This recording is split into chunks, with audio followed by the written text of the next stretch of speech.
Alone at the hospital getting in for drip, I ran into my boyfriend, who was supposed to be abroad on a business trip. Hanging from his arm was his childhood sweetheart's Chanel bag. While he carefully shielded her in his embrace, our eyes met. Daniel let go of her and hurriedly explained, "I happened to run into Amelia. She wasn't feeling well, so I came with her to the hospital to get checked." As he spoke, he instinctively stepped in front of the woman, as if afraid I would become hysterical like I used to. I nodded. "Then you two go ahead. I'll leave first." Daniel and I had been breaking up and getting back together for 5 years. Every breakup had been because of Amelia. Until a year ago, when we got back together again, Daniel promised me he would never meet her alone again. I never expected to catch them like this today. Seeing my calm reaction, Daniel's tone became a little anxious. "Camila, I can explain." I smiled and cut him off. "It's fine. No need to explain."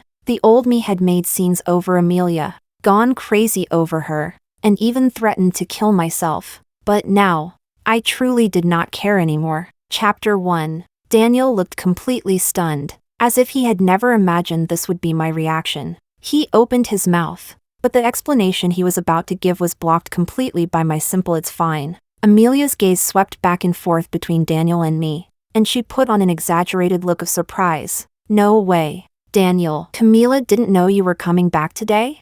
She smiled sweetly at me. "Camila, don't overthink it. We really did just run into each other by chance." I had no patience to watch her act, so I nodded and walked straight away. While I was waiting for the elevator, Daniel chased after me. "Camila, I'll go home with you later." I shook my head. "No need. I still have work at the office this afternoon. A colleague is coming to pick me up." He stared at my face. "What's wrong with you? Do you need to be hospitalized?" My stomach hurt, so I've been getting 4 drips for 5 days. Today is the last day. "It's nothing." Daniel froze. A complicated expression slowly surfaced on his face. "Camila, why didn't you tell me you were sick?"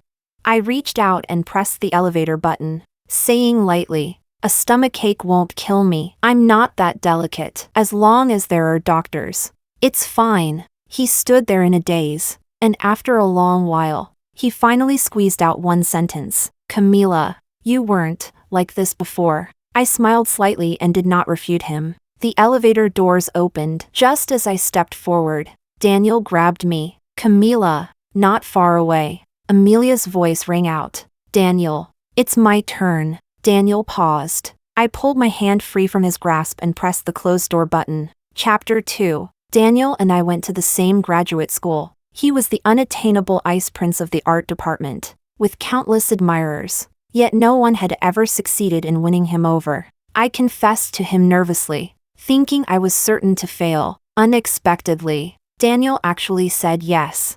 I immersed myself in the sweetness of love, believing I was the happiest person in the world. Until 1 year later, on my birthday, Amelia called him, and he immediately abandoned me and left. Amelia called me with a fake sincere tone to explain. Only then did I find out that the few days Daniel disappeared every month were days he unfailingly flew to London to be with her. I chased him to the airport, crying as I questioned who exactly he loved, making a scene and forbidding him from going. That day, for the first time, I saw an extremely cold and impatient expression on Daniel's usually gentle, jade-like face. He pried my fingers away one by one. "I promised Amelia I would take care of her forever. Since you're my girlfriend, you shouldn't make a scene over this." He left me there, crying until I could barely breathe, and walked through the boarding gate without looking back. That was the first time we broke up. After Daniel returned from England, he began trying every possible way to explain and win me back. When I refused to speak to him, he sent red envelopes to every one of my roommates, saying he had hurt me and asking them to take care of me. Every time I left the dorm to go to class, he would be waiting downstairs. Later, even my friends switched sides one after another and persuaded me to get back together with Daniel. After 3 months of repeated pushing and pulling, I reluctantly forgave him. Back then, I still had a little self-respect left, and I swore in my heart that this was the last chance I would ever give him. Never in a million years did I expect that it was only the beginning of 5 years of breaking up and getting back together with Daniel. Chapter 3. After returning home from work, I carried the project materials and plunged straight into the study. After 3 years at the Research Institute, this was my first time serving as the technical lead for a major project. Busy time passed extremely quickly. I was so immersed in my own world that I lost track of everything. I did not notice when Daniel came home. Camila? Daniel switched on the overhead light in the study, and the brightness was glaring. I blinked my dry eyes. You're back? Why didn't you answer your phone? His voice carried suppressed anger.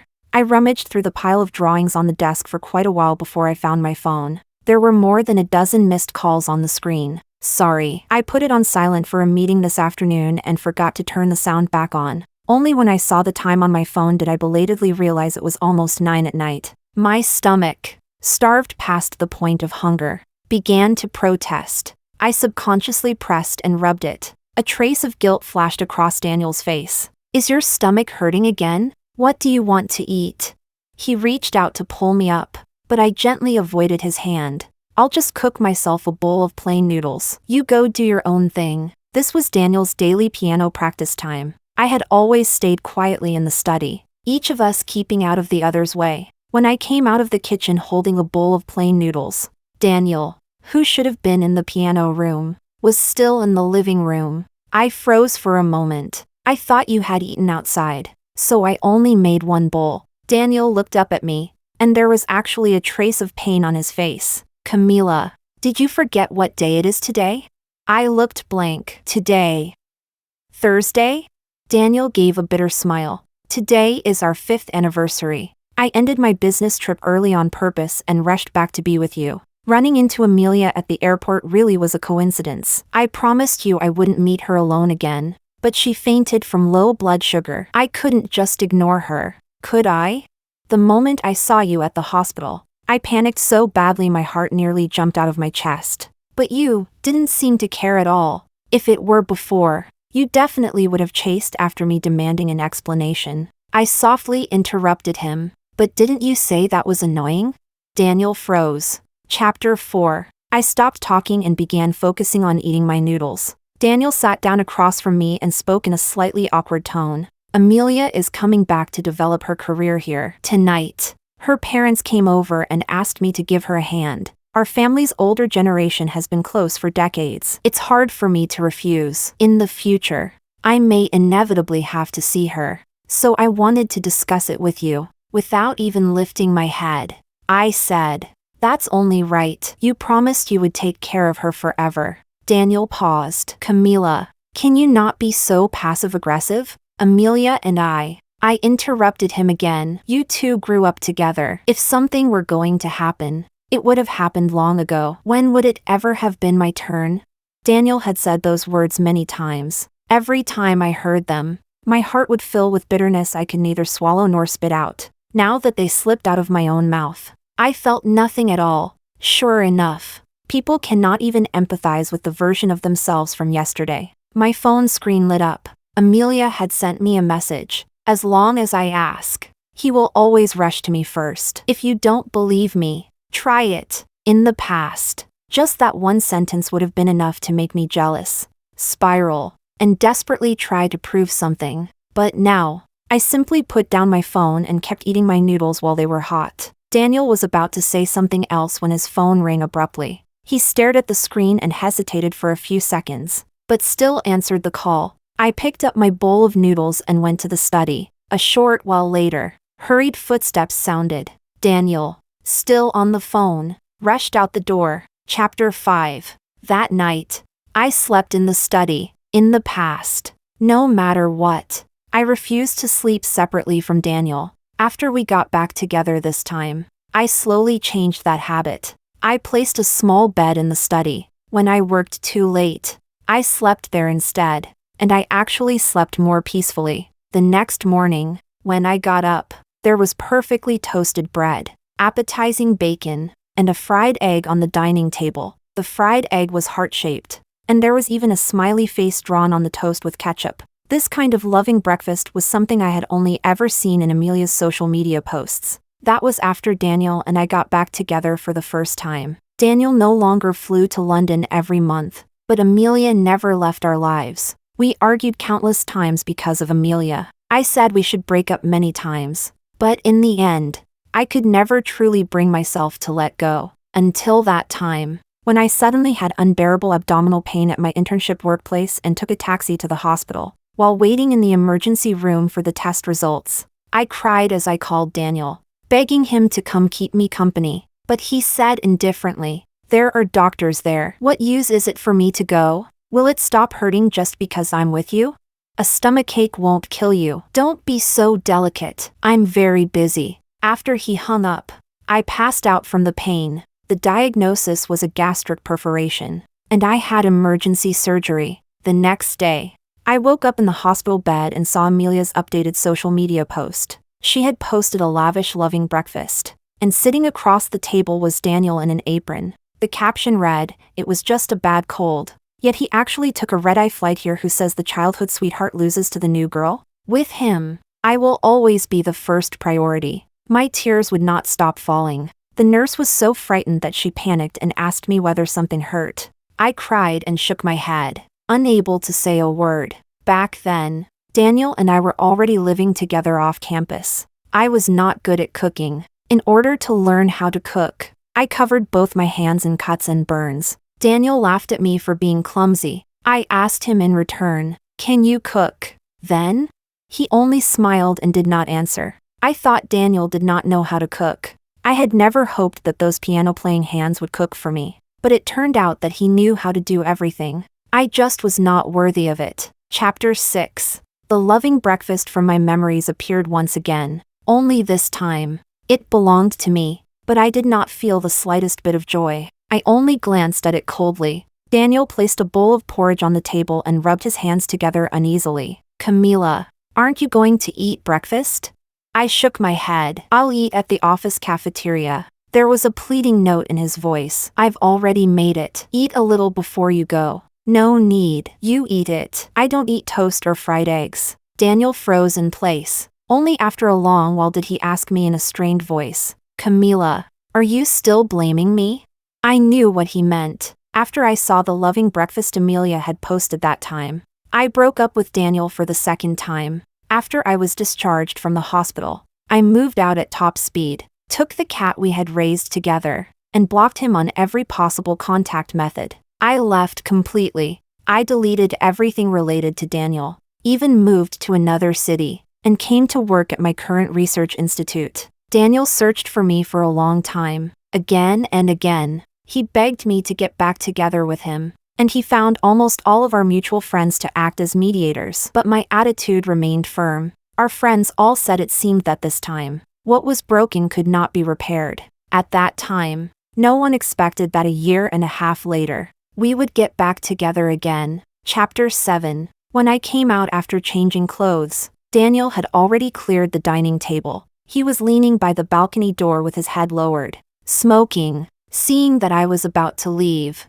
he quickly put out the cigarette and caught up to me to explain. "Yesterday, Amelia called because a stalker fan was knocking on the door of her hotel room. After I went over, I changed her to another hotel, then came back. When I got home, I saw that the study light was already off, so I didn't disturb you." Daniel's tone was a little anxious. "I didn't stay out all night." I nodded. "Okay, I know, I believe you." After thinking about it, I decided I might as well be kind to the end and said sincerely, "Hotels aren't safe. How about letting her move in here?"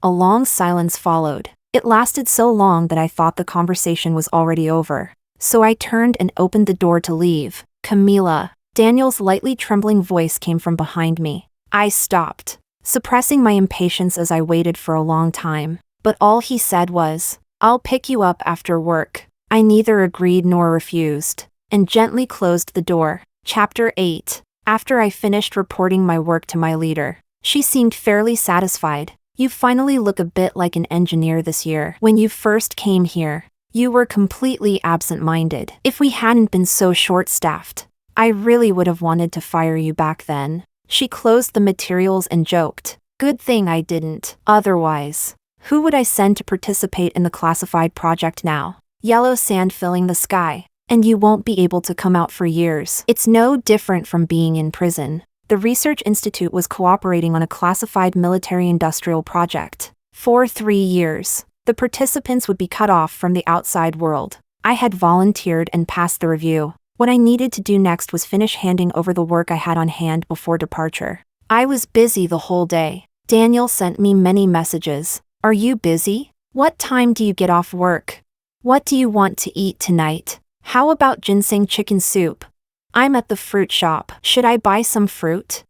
I had forgotten when I had set Daniel's notifications to do not disturb. It was not until I got off work that I saw those messages. It turned out that when you no longer cared, you really did not see other people's messages. No wonder he used to take so long to reply to me. When I was saying goodbye to my colleague at the entrance, I looked up and saw Daniel. He strode over and reached out to take the technical books I was holding. My colleague asked curiously, "Camila, is this your boyfriend? He's so handsome." I smiled. "Just a university classmate." Daniel's body stiffened, and he looked at me in disbelief. I did not understand what he found so strange. Back then, he was clearly the one who had proposed not making our relationship public. At that time, Daniel was already a somewhat famous rising star in the piano world. He became busier and busier, and we almost never had chances to go out together. On the rare occasions when we went on dates or traveled, he would repeatedly remind me that if people saw us together outside, I should take the initiative to distance myself and deny the relationship. After we got back together this time, I had never mentioned our relationship outside. Chapter 9. After the car started, Daniel and I chatted sporadically. My phone kept flashing. A junior colleague from my project group was ranting about the client in the group chat. Help. He just asked me whether we could shrink the machine's volume by half. Half. Ha, LF. Please. Does he even know what a precision instrument is? Does he think this is cutting a watermelon, where one slice down the middle makes it half? He sent a long string of sticker packs of cats breaking down and sobbing. I could not help letting out a soft laugh. Camila, without lifting my head, I said, "Anything is fine with me." Daniel fell silent. "What's wrong?" I asked. "Camila, were you not listening to me? I just said Amelia wants to invite us to dinner tomorrow night. Today, I had my assistant find her an apartment. She said she wants to thank us." I refused without the slightest hesitation. "I have to work overtime tomorrow. I don't have time. You two go eat." "You're asking me to go eat with her alone?" Daniel's expression looked terrible. "You trust me that much?" I found it strange. What's there for me not to trust? It's just a meal, Daniel. You were the one who brought up not meeting her alone anymore. I never demanded it. You don't need to take it so seriously. Daniel looked like he wanted to say something but stopped himself. His fingers gripping the steering wheel had gone pale at the knuckles. I lowered my head to reply to messages. He asked again, "What's on your phone that's making you so happy?" I raised my phone to show him. The work group. My colleague sent a really funny sticker. Daniel glanced at the screen full of crying cats, as if he had thought of something, and asked softly, "Camila, shall we get another cat?" I put away my phone and said seriously, "No, if Furball knew, he would be sad." Chapter 10. Furball was the stray cat we picked up together when we were living together. I was the one who mainly took care of him. When we broke up, I took Furball with me. For more than a year after I left, I did not live well, dragging around a body that had just undergone surgery. I rushed from place to place, moved homes, changed jobs, and on top of that came the emotional backlash and withdrawal from heartbreak. Under all that pressure, I suffered from insomnia and anxiety. My stomach illness would not heal, and I lost nearly 20 kg. At night, when I lay in bed, even I felt bony and uncomfortable. Even so, I never thought about getting back together with Daniel. I could not accept loving someone wholeheartedly while receiving nothing equal in return. A year and a half after the breakup, Daniel and I had already completely lost contact, until one day, Furball suddenly became ill. I spent a lot of money at the pet hospital, but still could not save him. The doctor said he had spent too much time as a stray when he was little, so his constitution was poor, and he had moved several times with me. Cats were animals that needed a stable life. When their emotions fluctuated too much, they were prone to illness. I held the gravely ill Furball in my arms. He struggled to lick my hand, but his eyes kept looking toward the door. I knew he was waiting for Daniel. Cats do not understand what happens between humans. He was simply very worried about Daniel and did not understand what had happened to that person. Why he had not come back all this time. I notified Daniel, and he rushed over overnight. When Furball saw Daniel, even his cloudy eyes lit up. He licked Daniel's hand once, and that night, he quietly breathed his last. I cried until I nearly fainted. The enormous guilt and self-blame crushed me. It was me who had failed to take good care of him. If he had not followed me from place to place and moved several times, perhaps Furball would not have gotten sick. Daniel held my wrist, which had become as thin as a twig, and he, too, sobbed uncontrollably. In his eyes, I saw the same pain I felt. He cried and said he was sorry. He said he had never been with Amelia, that he had been the one who failed to handle our relationship properly. At that moment, my vulnerability made me selectively forget all the grievances of the past. I was like a drowning person. I had struggled for a long time and was about to lose all my strength. Furball's departure took away the last trace of oxygen in my lungs. Other than grabbing Daniel's hand, I had no way to leave the bottom of the water. Daniel and I got back together again. He voluntarily promised he would never meet Amelia alone again. I did not take it to heart at all. I no longer longed for all of him. Of course, I likewise no longer gave all of myself. I restored my health, studied according to a plan, and worked hard to fight for opportunities at work. A year later, my work gradually got on the right track, and I also returned to a normal weight and normal sleep. My relationship with Daniel also became increasingly stable. Our mutual friends all said we looked more and more like an old married couple. Only I knew that I was slowly leaving Daniel. Getting back together was only a desensitization experiment. I needed to slowly peel Daniel out of my heart. Chapter 11. The next day. Work ended very early. After having dinner outside with my colleagues, I went home. Just as I reached the stairwell, I heard Amelia's voice. Daniel, you won't even have dinner with me. Did I do something wrong? Did Camila misunderstand again? I can explain it to her. I can apologize too. How can you ignore me? By the end, there was already a sobbing note in her voice. Daniel said helplessly, "It has nothing to do with you. I just think I should avoid giving people the wrong idea. We'll have dinner when Camila has time." Amelia threw herself into Daniel's arms, tightly wrapping both arms around his neck. Even having a meal depends on her mood. Daniel, are you going to stop caring about me from now on? Daniel tugged at her, but after failing to pull her away, he smiled helplessly. He gently patted Amelia's back and said in a warm voice, like he was coaxing a child, "How could I possibly stop caring about you? You've been a little troublemaker since you were small. Even now, I still can't shake you off." Amelia buried her face in his arms and muttered in a muffled voice, "If you dare shake me off, I'll complain to Uncle and Auntie." Daniel laughed. "How old are you? Why do you still love tattling just like when you were little?" I had no intention of ruining such a beautiful atmosphere, but the weather in January was truly unpleasant, and I wanted to hurry back to the warm study to work. I coughed lightly and stepped into the stairwell. Daniel's expression changed abruptly, and he pushed Amelia away as if he had been electrocuted. Amelia nearly fell. Her eyes were brimming with tears, as if she had suffered some enormous grievance. She glanced at Daniel, then explained to me, "Camila, please don't misunderstand. Just now."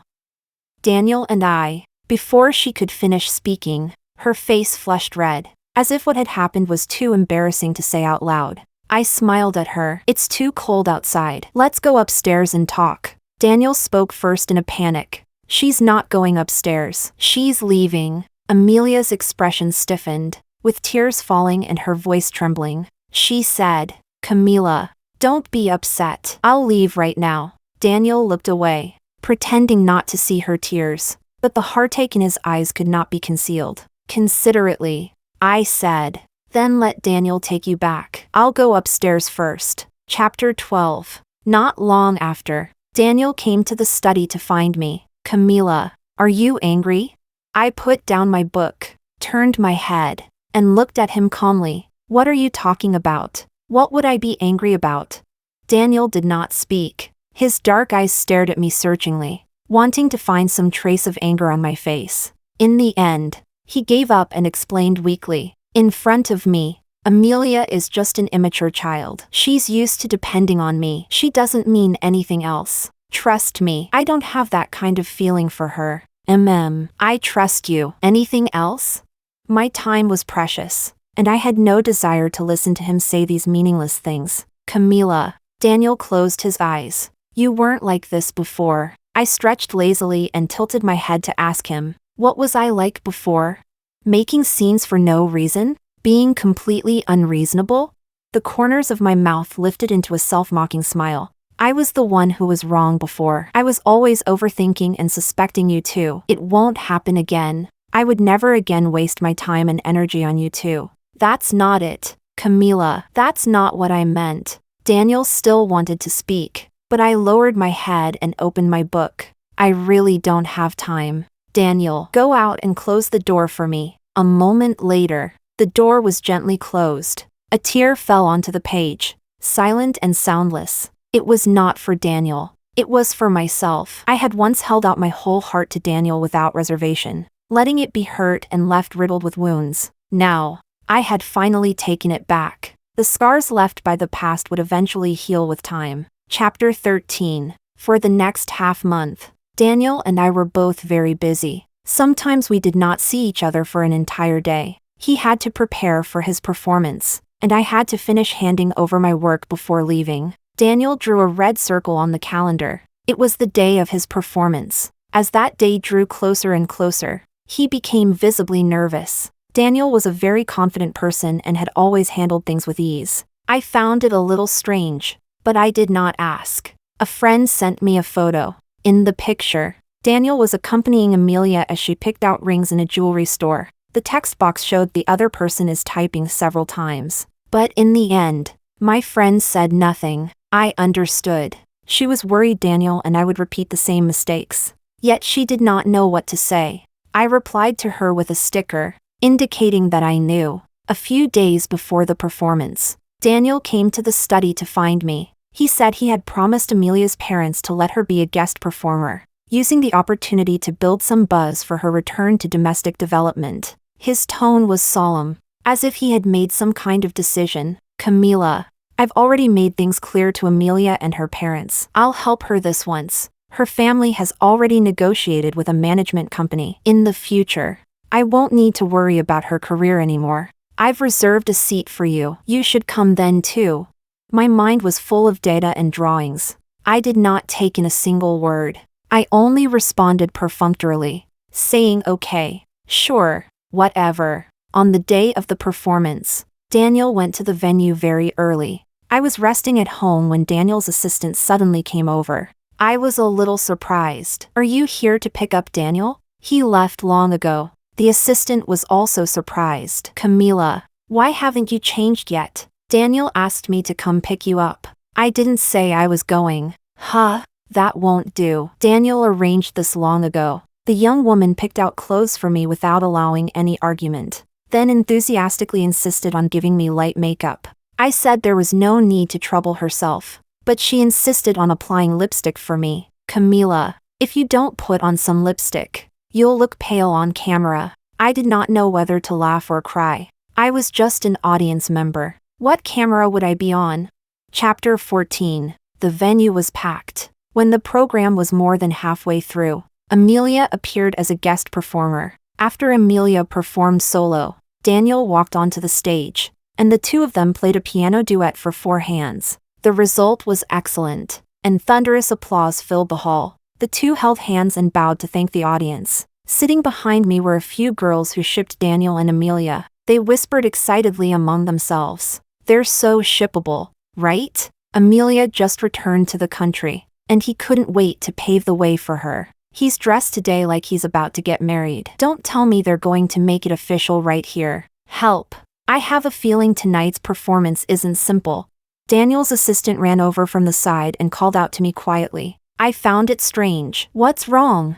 The young assistant stuffed a bouquet of roses into my arms. Nothing Daniel couldn't see clearly from the stage. So when he was backstage just now, he told me to come check whether you were here. I told him it wasn't necessary, but he insisted that I make the trip. Camila, as long as you're here, it's fine. I'm going backstage now. Daniel appeared on stage again. The venue darkened, leaving only a single follow spot shining on Daniel. The gentle, soothing sound of the piano rose gradually like the tide, and it actually sounded somewhat familiar. I froze for a moment. It was at nightfall, on the day I confessed to Daniel. This was the piece he had played. Memories surged through my heart. That night, I stood at the door of the music room and quietly listened until Daniel finished playing. Then I gathered my courage and went over to confess. There was a gentle smile in his eyes. After I finished speaking, he tilted his head and smiled. "All right, then let's try being together."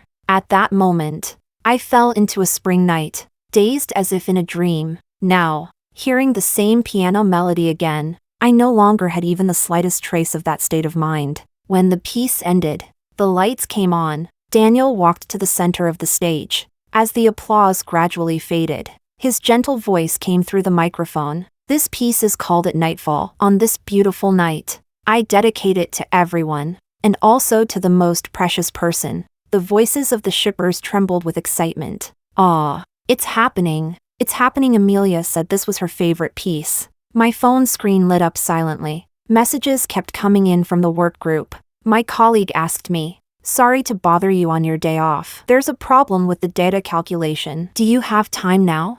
Without the slightest hesitation, I got up and left. Behind me, there was a burst of cheering. I did not know what had happened. With no time to look back, I hurried toward the exit.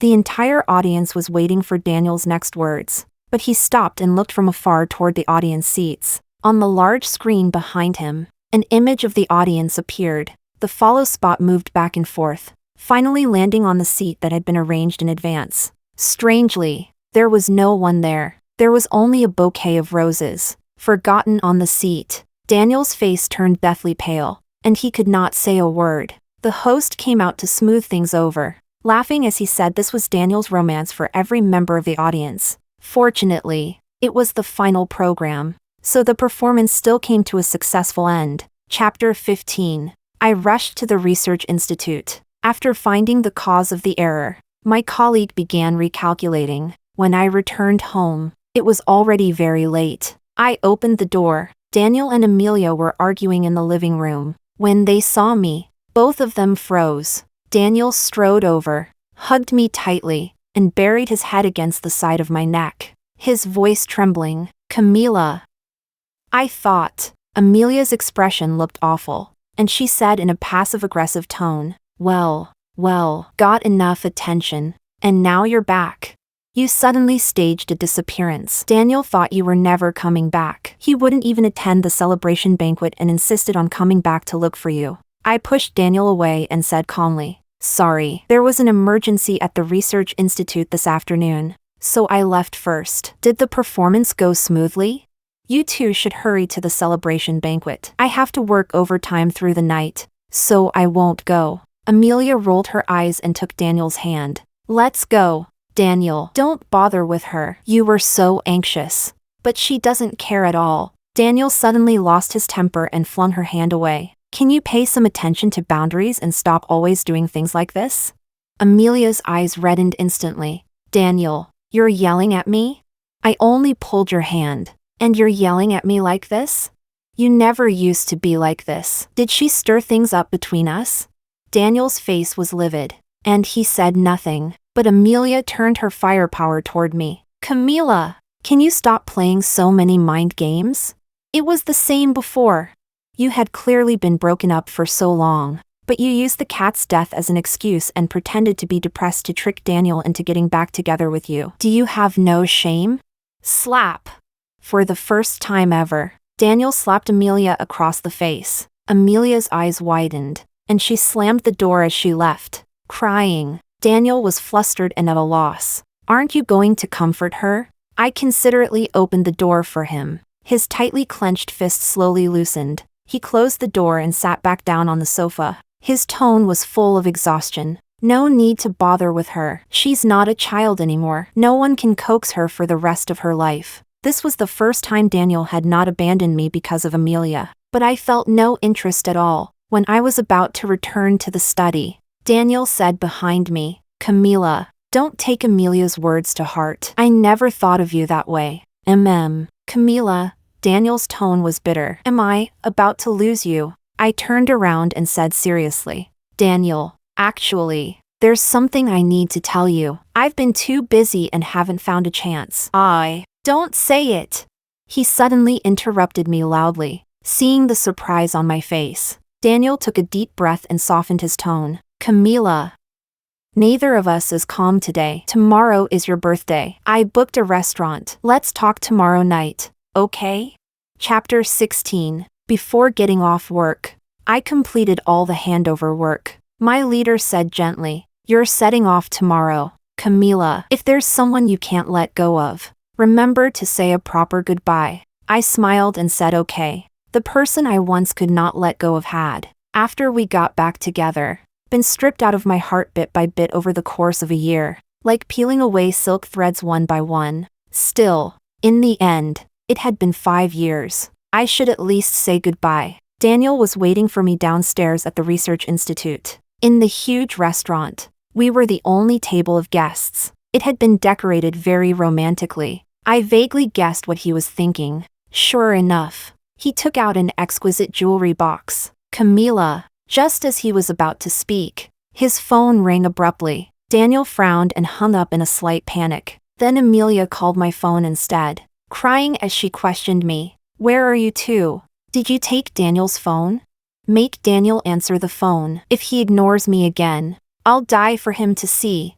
I handed the phone to Daniel, with an awful expression. He pressed the hang-up button and placed the phone aside. I lightly took a sip of red wine. Daniel, do you still remember? After we got together, on the first birthday you spent with me, Amelia called once and took you away from my side. Daniel gripped the jewelry box tightly, his Adam's apple trembling slightly. I continued, actually, I regretted it a long time ago. The first time you abandoned me for her, I should have given up on you completely. The reason I agreed to come today was not to celebrate my birthday. 5 bad years are still 5 years. I wanted to formally say goodbye. Daniel's tears rolled down, and his voice trembled. Camila, it was my fault. Please, don't deny everything between us. I shrugged indifferently. It doesn't matter anymore. There's one more thing I need to tell you. Tomorrow, the phone rang again. Daniel said awkwardly, "It's my mom." He answered the call. I did not know what the person on the other end said. Daniel's expression changed drastically. When he stood up, he even knocked over his wine glass. Without saying a word, he hurriedly disappeared from my sight. The ring was still on the table. He did not come back. I leisurely enjoyed the delicious food. To be honest, without Daniel sitting opposite me, my appetite improved by a huge margin. Halfway through, I received a message from Amelia. I told you, he will always run to me. I put down my phone and ordered an extra serving of creme brulee with ice cream. Tomorrow, I would be heading to the desert. Who knew what year or month it would be before I could eat something like this again?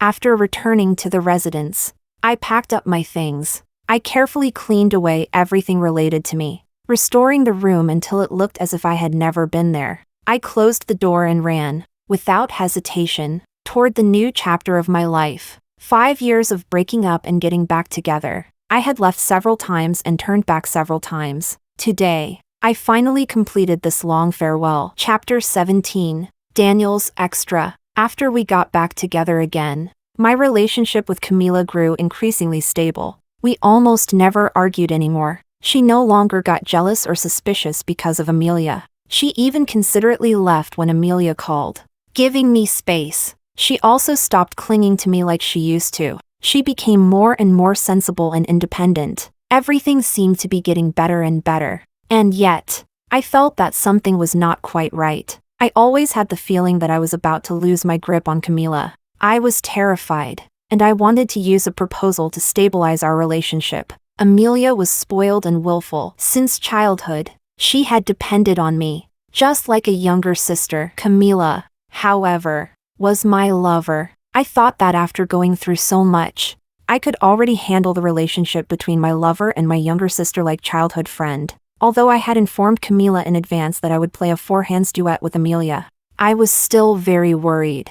I was afraid that after seeing it, Camila would leave in anger. After all, in the past, she had often gotten jealous and lost her temper over things like this. During the interval after I left the stage, I could not feel at ease, so I asked my assistant to check whether Camila was still sitting below. When the assistant came back and said she was still there, I finally breathed a sigh of relief. According to the original plan, after the final performance, I would publicly announce my relationship with Camila. Petals would rain down through the venue, and amid cheers filling the hall, the follow spot would shine on Camila's seat. But she was not there. At that moment, I felt as if I had fallen into an ice cellar, and one powerful thought filled my mind. I was about to lose Camila. Her birthday was the final chance, but it was still ruined by Amelia. My mother said Amelia had cut her wrist. When I rushed to the hospital, Amelia's wrist was wrapped in thick gauze, and she was crying and making a scene,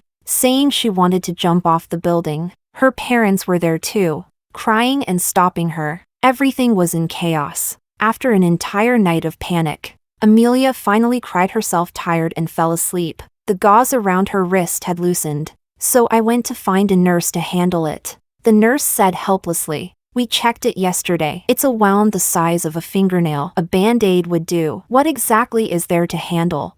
I went back and unwrapped the gauze. Only then did I discover that it really was just a tiny scratch. After leaving the hospital, I could not wait to call Camila, but that familiar number had become invalid. The home had been cleaned until it was spotless, but there was no trace of her left. Camila had disappeared. She had not even left me a note. It was as if she had never appeared in my life. When I asked people at the research institute, none of them knew anything. I called the police. One day later, the police told me that she was safe, that I should stop looking for her, and that there were regulations preventing them from saying more. Chapter 18. Time passed very quickly. In a daze, another 3 years went by. I never saw Amelia again. She made a scene about jumping off a building and broke her leg in the fall, but I did not go see her either. As a result, after that, she was actually fine and stopped pestering me. I could not help regretting it. If I had handled things this way earlier,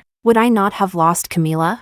As for Camila's whereabouts, I had a rough guess. Later, I happened to see a television program, and it confirmed that guess. It was a commendation list for a military-industrial project. At a glance, I caught sight of the name I had longed for day and night. The project was over. Camila had returned. After asking around and finding out where her new workplace was, I immediately ran to look for her. I chose a well-tailored suit, and even checked every strand of hair carefully. I did not dare rush rashly into her workplace. I only waited quietly by the exit downstairs. When it was time to get off work, Camila appeared. She had changed her hairstyle. Her eyes were still as bright as the stars. I abruptly straightened my body and waited nervously for Camila to notice me, but she chatted and laughed easily with her colleagues, then walked straight past me, as if I were nothing but air. She truly had not seen me. All at once, the night we first met surfaced in my mind. The girl stood at the door of the music room and quietly listened to the entire piece of At Nightfall. I could no longer remember what she said in her confession. I only remembered those bright eyes, always gazing at me with such fervor, as if I was the only person in her eyes. The night was gentle as water, as if bewitched. I agreed. I only wanted those eyes to look at me that way forever. The river of time flowed across an entire lifetime. That kind of night, that kind of person, I never encountered either again.